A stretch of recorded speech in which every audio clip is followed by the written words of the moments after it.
তবে আনন্দটা আমার কাছে বেশি সময় স্থায়ী হলো না। হঠাৎ করে মনে পড়ল, আমি তো এখন সমুদ্রের মাঝে।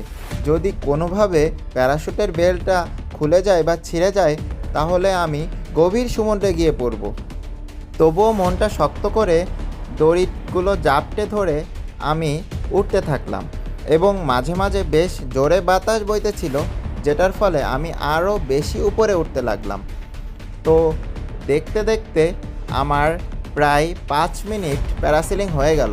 টোটাল প্যারাসিলিংয়ের টাইমটা ছিল 8 মিনিট।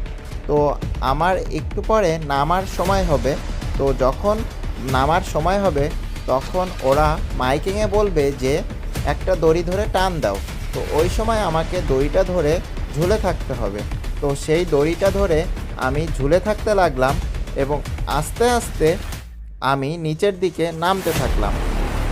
দড়িটা ধরে যত বেশি জোরে টানা হচ্ছিল, প্যারাশুটটা তত বিচের দিকে আসতেছিল এবং আস্তে আস্তে আমাকে নিচে নামাচ্ছিল।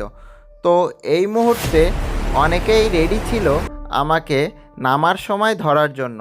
তো তারা জায়গা মতো গিয়ে আমাকে নামিয়ে ফেললো, এবং অবশেষে আমি এই ভয়ঙ্কর মুহূর্তটাকে জয় করে ফিরতে পারলাম। সত্যিই অনেক আনন্দ লাগছিল। আমি এতটাই এক্সাইটেড ছিলাম যেটা বলে বোঝানো সম্ভব না। সেই মুহূর্তে আমার রিয়েল অনুভূতি ছিল এটা। আসলে প্যারাসিলিং খুবই ভয়ের একটি মুহূর্ত।